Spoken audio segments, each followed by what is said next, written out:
funny, I found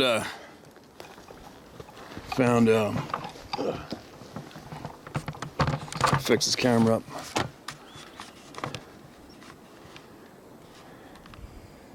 It's funny, in my travels I found one spot I've seen.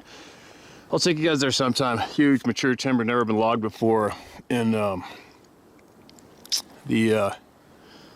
found like 12 cedar poles, way bigger than these ones, all leaned up around a big fir tree in the middle of nowhere where it's impossible to get equipment. It is what it is.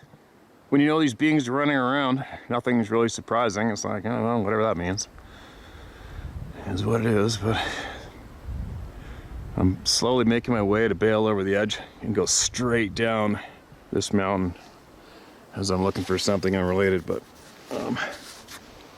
it's funny when I see something like this, and the direction of gravity is actually, well, let's take a look.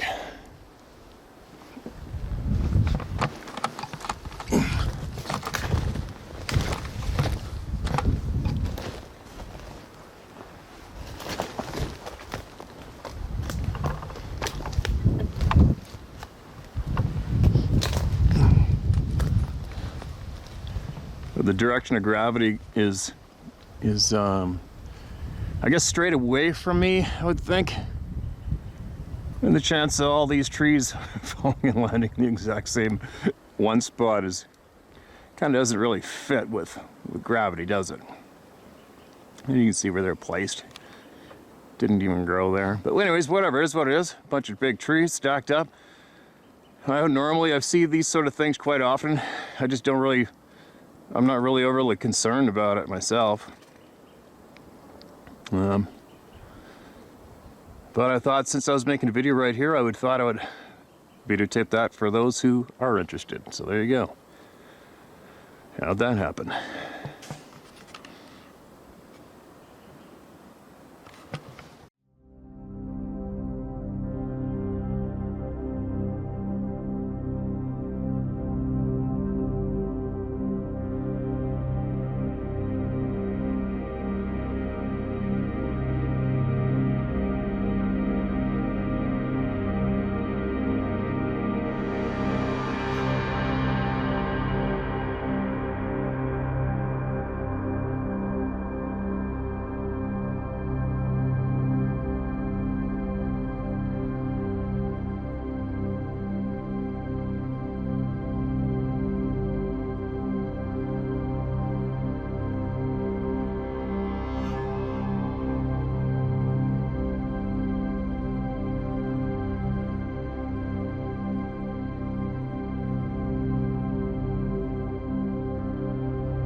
Well, see if I can make a bit of a nest here for a little bit, share a few emails. It's kind of tough to get a good, solid, good, positive energy flow out today after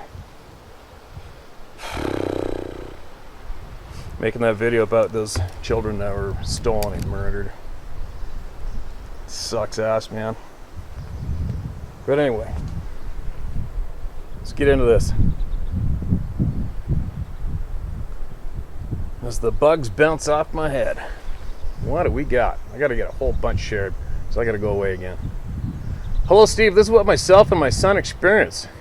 I don't pay particular attention to time, so I apologize for the lack of these details. The location of our encounter was the George Washington National Forest between Harrisonburg, Virginia, and Franklin, West Virginia. The time was 8 to 10 years ago. It was an abnormally nice day. In essence, it was a warm spring/fall or a cool summer day.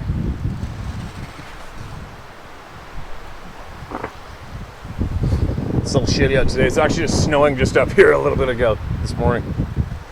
I asked my son if he'd like to go camping for the night due to the favorable weather, just to get out. He agreed, so off we went. I've been trout fishing every Easter at this location for 20 years, so that was where we went. We arrived in the early afternoon. The parking was along the 2-lane rural highway. Small pull-offs and extensive four-wheel drive trails on the opposite side of the road. We weren't fishing, so I decided to take us to the less traveled side. We hiked in a ways until we found a good-looking location, a natural clearing not far from a small feeder creek. I'm not much for planning, so we really had no agenda other than being in nature. We started collecting a fire as it would be getting dark, and we liked to cook our hot dogs. Around then, we heard a whoop from the ridge a couple hundred yards off. We both heard it. I told my son it was probably Bigfoot. About 15 or 20 minutes later, it was getting into dusk, and we were losing the light. That's when shit got real. The ridge that we heard the whoop from drops into a snaking gully. Opposite of the ridge is a knob. From the top of the knob came some serious crashing. We both stopped and looked. I could see the trees getting thrashed about in a direct line to us. My son was nervous. I told him what I was seeing and tried to rationalize it. I could see no animal. I could hear no boulder clacking, but it was easy to see the trees moving against the skyline. When the thrashing got to the bottom of the hill, it made a 90-degree turn and soon went quiet. I told my son that we would have to deal with something and to build up the fire. It's dark now, but the fire was illuminating our little clearing. We started getting pebbles tossed at us. Or at least that makes sense to me based on what I recall. We noticed glowing red eyes from behind a small tree that grew up in the middle of the large bush at the edge of our clearing. I asked my son if he could see it also. He said he did. I put myself between the fire and what I was looking at. My son started walking toward it. I said, "Son, I wouldn't go over there if I were you," and told him to come near me and watch our back. This was 5 minutes or so of observing the red eyes. They picked up some pebbles and moved to about 25 feet from our visitor. I pitched pebbles at it. Steve, I wasn't sure what I was looking at, and I figured if I tossed rocks at an animal, it would move. This is when my son said that I should not throw rocks at it, and that he was scared. I said that it started the rock throwing. I'm not some fearless hero, generally speaking, but I think before I react. This is when I was thinking, what do you want? The answer came quickly, leave. I laughed and moved closer. I wasn't sure even then what I was dealing with, and as I was excited about communicating with it. I stared this bugger in the eyes from no more than 20 feet and commenced to thinking at it. I explained that I have an idea of who/what it was, however, that I needed confirmation. I asked it to wink at me. Then out loud I said, "This is a wink," and I winked at it. 2 seconds later it winked back. I laughed and smiled. I explained that I understood it's just like humans, that I have the same feelings, but that my son and I are not here to cause anyone harm. Leave. I heard/felt again. I spoke aloud to it. Now that we have as much right to be here, that we are honored by his presence and we will be leaving in the morning. However, you have scared my son and I am out of patience.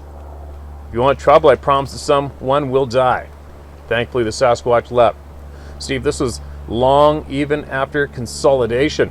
I believe that the meaning of life is to learn the truth and to share what you know. You, sir, are helping humanity. My name is Dave Pierron, Pierron, Pierron, and I dare anyone to call me a liar. Dave, I'm definitely not going to call you a liar, but I'm actually more so going to thank you for taking your time to write that email out and share it with the people. You're muchly appreciated. 20 feet away from that bugger. Crazy. You probably got the set of nuts on you the size of frickin' barrels. How many people go towards red glowing eyes in the dark in the woods? Especially after knowing what we know, right? Most people shit themselves and run. The glowing eyes, I haven't seen that myself. I showed you guys that video, I think over a year ago on my trail camera of those glowing lights all up and down the trees 14 feet above the ground. And then I videotaped that bright light across the valley up into that high alpine bowl at 5 to 4:30 in the morning. It was the last fall maybe I did that. But that's it for the glowing, anything glowing that I've noticed myself. I'm not craving that. I don't crave that in any way, shape, or form. I don't need to see glowing eyes in the woods myself. Well, good for you and stand your ground, I guess. Thank God neither one of you were hurt and disappeared. And but I think your email is possibly going to benefit somebody, without a doubt. Guaranteed, it's going to benefit many people, without a doubt. But anyway, let me get on with this because I got some hiking to do, and I want to add some more and get many shares done.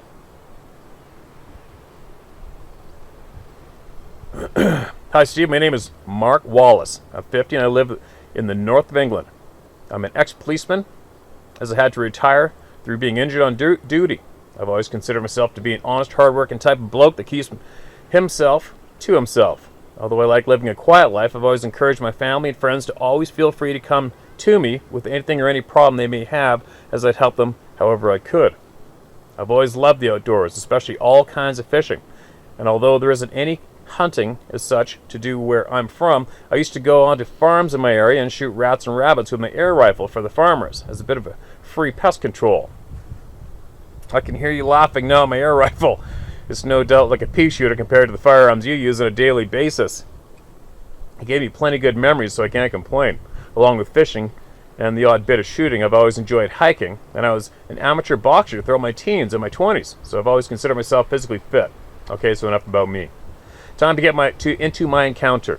It was the autumn of 2011, and as I had holidays to take from work, I decided to go visit my buddy I used to box with back in the day. He'd met a gal from Pennsylvania some years previous and was now married and living in the northeast Penn State.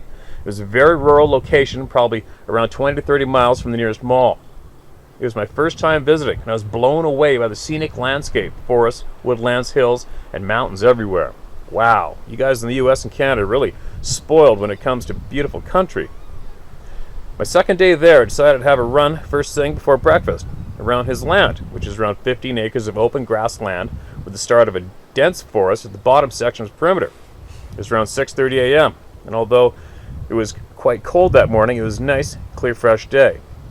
I'd done 2 laps of the land, and as I was running by the tree line of the wooded area for a third time, a rock the size of a baseball came whizzing past my face from the direction of the woods. Apart from getting a real shock, I immediately felt anger, as this thing have hit me in the head, it would have probably killed me. My first and only thought was that it's the neighbor's young boys, as my buddy had told me he had neighbors either side of him around 2 miles away at each side. As I was so annoyed, I headed straight into the tree line, to the direction the rock came from, to confront the idiotic dickheads. I thought if they're just kids, at least I'll give them a good verbal thrashing. But if they were old enough, I'd probably be more inclined to punch whoever it was clean on the chin, as my adrenaline was pumping, and I don't take kindly to folk trying to cause me harm. I'd walk quickly into the woods shouting, "You're gonna regret throwing that effing rock." I'd only walked 10 or 12 paces from the tree line into the wood when this God almighty roar hit me in the face. It completely froze me to my core, and for a few seconds I couldn't move. It lasted about 4 or 5 seconds. And as I was still standing there, it let out a second roar, and this time I did move. I ran like I've never ran before. I sprinted back up to the back of the house, which is around 60 to 70 meters away from the tree line, in what seemed like 2 to 3 seconds. Once I got there, I turned around to see if anything was or had been chasing me, as I knew that roar could not have been made by any man. That it was probably a bear.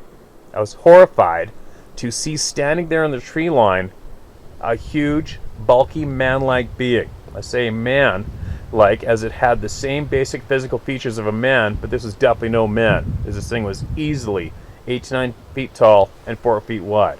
I'm guessing.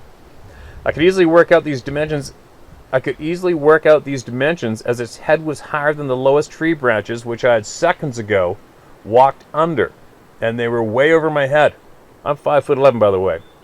I couldn't make out facial features at that distance, but I could tell it was covered in brown hair. It was very similar to the color of the bark on the trees it was standing beside.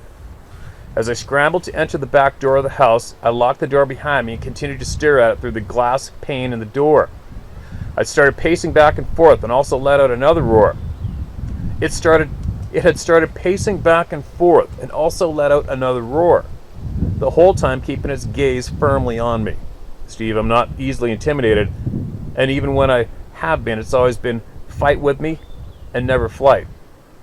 And even when I have been, it's always been fight with me and never flight. And even when I haven't been, it's always been fight with me and never flight.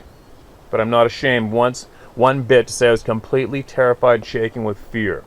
I thought I need to wake my buddy up and tell him about this shit immediately. I should have knocked on his bedroom door, as after all his wife does sleep there too, but I was in a state of pure shock, so I simply burst in and blurted out, "There's an effing monster in your garden." Luckily, it was only him in the room, as his wife had just left for work. I told him and immediately ran downstairs with me, and we went to the back door. Before he opened it, I stopped him and asked him to get a gun, as I knew he kept a shotgun and a handgun in his home. While he went to get his gun, I could see the thing wasn't there anymore, but this made me feel worse, as for all I knew, it had come up to the house and was just waiting for us to come out. When he came back with the shotgun and more clothes on, we both went outside, and after checking the perimeter of the house, we never seen anything. It was all grassed areas, so even if it had been snooping around, it wouldn't have left prints.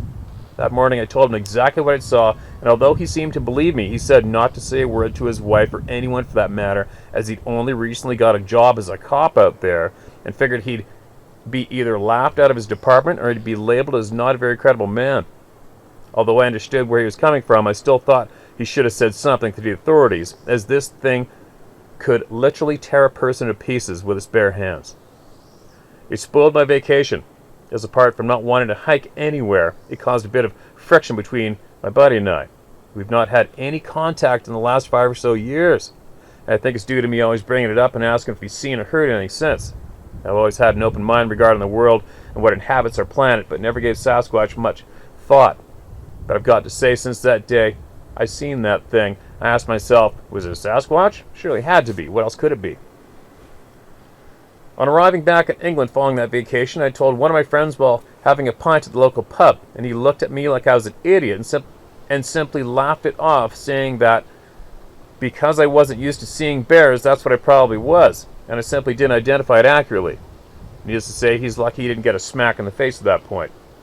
I never spoke about it to anyone else and have bottled up until I came across your channel while I was looking for other stories from other people regarding the matter.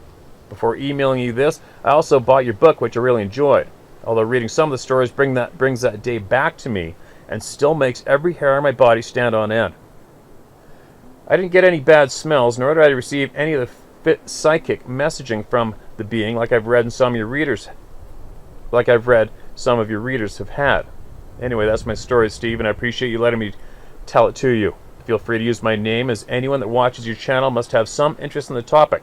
So if that's the case, they can't discount or mock anybody that has a story to tell, surely. I admire your spirit and determination about this matter, and the way you simply laugh off the ignorant assholes that email you shit or insult you. Pussies and cowards. That's all they are, and they know it. Best wishes, Mark. Well, Mark, didn't your email just cover basically every single thing that pisses all of us off when it comes to innocent good people seeing these things without asking to, and ending up with the exact same results you have? Lost contact with a close lifelong friend. How common is that one? God, that sucks. That just frustrates the shit out of me. It pisses me off. People laughing at you. You know, it's easy to shrug off the laughter, the people laughing at you. That's easy to shrug off for me at this stage of the game, obviously. Because people laugh out of being scared. It scares them.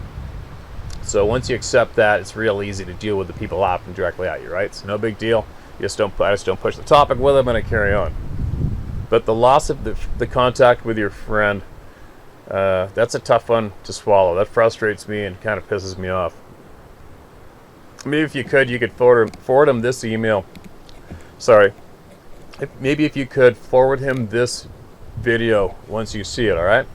And I'll encourage him, if that's you, if you are watching this right now, I'd like to encourage you to go through numerous videos on this channel and understand that these email shares on this video are 100% not for entertainment. These video email shares are not to attempt to prove anything to the world, because the proof is already in. It's been in for many, many years. What this channel is for, it is here to get the self-respect back and the confidence back to the people who've had these experiences and didn't ask for it. Far, far too many people have been belittled, humiliated, thrown in absolute terror. They can't go back in the woods anymore. They've had their passions, various passions of outdoor life, stripped from them. The list goes on, right? It's just really, really, really pathetic and sad. And hopefully your friend, if your friend does get this video on YouTube emailed to him and you're watching right now, hopefully you can take a little bit of your time out of your day, investigate this topic yourself, especially around your immediate area, and see what you come up with. And then you just might change your mind about contacting your old buddy from the UK and mending some of those wounds, right? Anyway, thank you very much for taking your time and emailing the people, man. It's absolutely appreciated. You're not alone. You already know that. You know that now. And your email is helping people, without a doubt.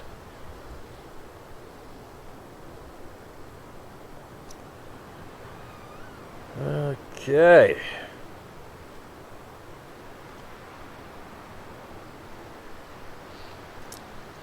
Hi Steve, hope this finds you and Sarah well. I've been enjoying your channel for some time now. I've been with you since before the Sasquatch stories began. I really enjoy the stories and experiences shared. Some of your stories read recently really hit home. The one from the girl in the Navy, well, I'm retired Navy and I'm familiar with the area she mentioned where the physical readiness tests are run on the Navy base mentioned. So I've been there myself. So that sure adds an interesting dimension to the story when you've been there in person. I lived in that area for years and can testify how thick the woods can be, even in pretty residential areas. The other one I was really interested in was where the guy was suddenly scared and he wondered why he was scared, and he talked his way through that and mentally sent the message he was there to do some shooting and he'd stay over here if they stayed over there, and the feeling of fear left him and his dog. I grew up reading science fiction and comic books, and psychic attacks are fairly common, as are people working out how to fight and resist them. The way he worked his way through that projected fear was genius, and it should be helpful to others. And isn't that one of the main points of this channel? I'm sending you my story again, even though I kind of hit the how to hunt jackpot with the main part already having been printed in your first book. Alright. Thank you for including my story. Of course, as soon as I hit send, I thought of more to add, and of course it was the first shorter version that was put in your book. I'm hoping you'll find the time to read the full story online, as I'm really interested in hearing from the other people in the comments who may have had similar encounters. I think this may be an important piece of the puzzle.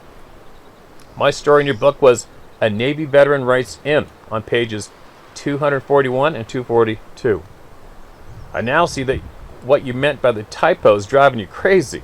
I'm not sure if your editor is incompetent or deliberately putting various stories in twice with different headings. I understand some of the writing sent in to you isn't the best, but there are also errors in my story I didn't put in there. Oh, that sucks.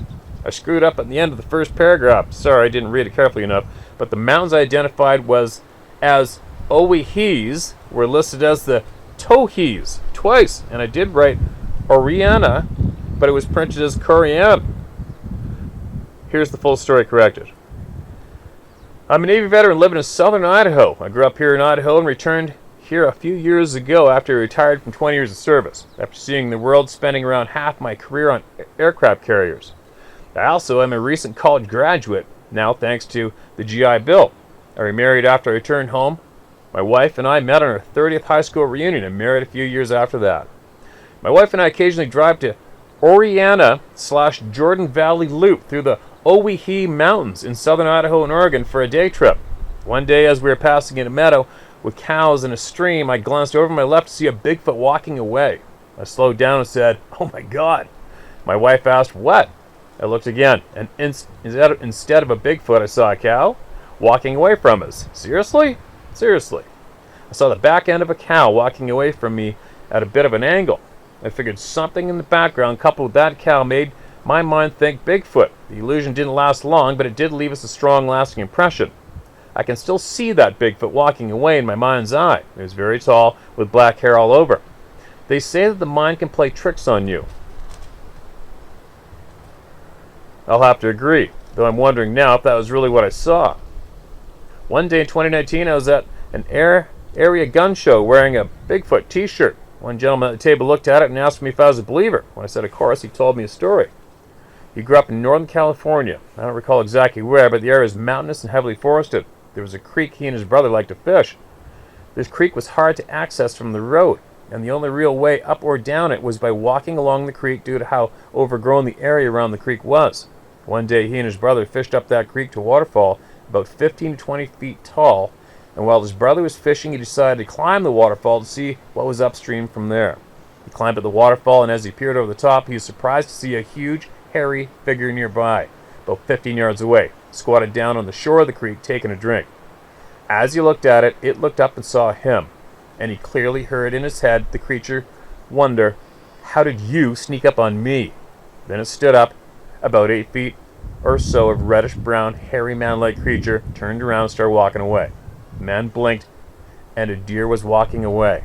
He blinked again, and it was the creature again. Holy shit. Which led me to wonder, was it really a cow I saw walking away from me that day, or in the Oahees? Thinking back on it, the Bigfoot I saw was black. The cow I saw was brown. How's that for weird? I guess I'll never know for sure what I saw that day. I was driving and past the point where I saw something all too fast. I only had time for one more look, and since my last glimpse was of a cow, I didn't think to stop or go back to see what I could see. I've been a believer for a long time, since I was a kid, but other than seeing that upper part of something tall, dark, and human-shaped duck behind a tree somewhere in the northern Idaho mountains when I was a kid, I've never seen one, which is okay with me. Seeing how some people get pretty freaked out and scared by the encounters, I don't know if that was a sighting either, but I could remember that pretty clearly too, about 40 so years later. I agree with your advice to listen to your intuition. It served me well many times, especially riding motorcycles. Sometimes it's a quiet voice saying, "Here they come," and there a car comes right at me. More recently, I was pulling out onto a street in front of a store. A car was parked right behind me, and I couldn't see oncoming traffic from a nearby intersection. As I started to pull out, my inner voice said, "No!" I immediately stopped, and a car went roaring by that would have T-boned me, but good. I'm very thankful for my intuition, and tend to regret it when I don't listen to it. On a possibly related note, when I was a teenager, I used to take my dad's bow fishing outfit to nearby Lake Lowell. I'd wade out into the Tules, large areas covered by waters, plants, and lily pads, some parts in relatively shallow areas, bow hunting carp. When I'd bring home, my dad liked to smoke, and I enjoyed time out on the lake alone with a bow and arrow. That ended one day when I was on the far side of the lake in the open of the Tules, from shore, anyone or anything. Suddenly I knew I needed to leave. I don't know what spooked me or what would have happened had I stayed, but I do believe my intuition, and I wasn't going to argue with it. I saw nothing, but I cleared out quickly in high alert and never went back. So yeah, that sucks when you quit doing something you love to do for reasons you don't understand. But I did understand I needed to leave, now, and I did. I've always wondered what would happen if I ignored that feeling. I'll never know, but probably nothing good. I wonder if that's how people end up disappearing. They ignore the voice in their head, or maybe they don't even have that voice in the first place. Take care, Stephen. Thanks for standing up for us regular people and for the truth. I really appreciate that, and the stories and knowledge you share, and you give people a place they can tell the stories without ridicule. I recently asked a Facebook group how much it took for Matt Moneymaker to sell out and turn the subject of Sasquatch into a joke. It was hard to think of something more damaging to the credibility of the subject than the show Finding Bigfoot. You've been needed for a long time now. If you need any help editing your next book, I'd be glad to help. Sorry about Mr. Macaroni. Our animal friends take a piece of our hearts when they go, but they sure do leave some great memories. You're welcome to use my name. Sincerely yours, Lauren Neher. Neher. Lauren, I absolutely appreciate your email, man. especially your words on the sixth sense. As we all do have that sixth sense, but like you say, you know, sometimes I wonder how many people just don't. They're probably just running through this lifetime numb and dumb, right? Maybe they're the ones that give the full-time audience to reality TV. Who knows? I don't know. I guess reality TV needs an audience, right? But anyway, I gotta get my blood pumping. Before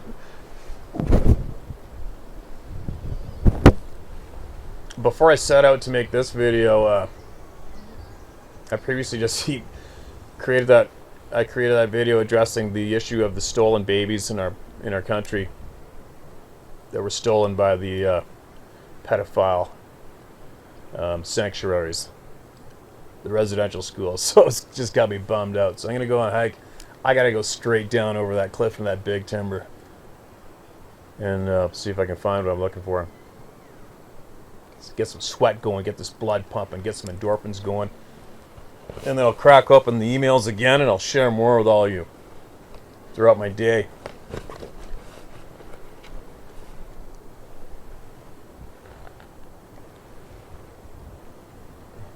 Interesting tree stack here, isn't it? Whatever, is what it is. Be safe out there, you guys, and be sure to email in anything you have that'll help the people.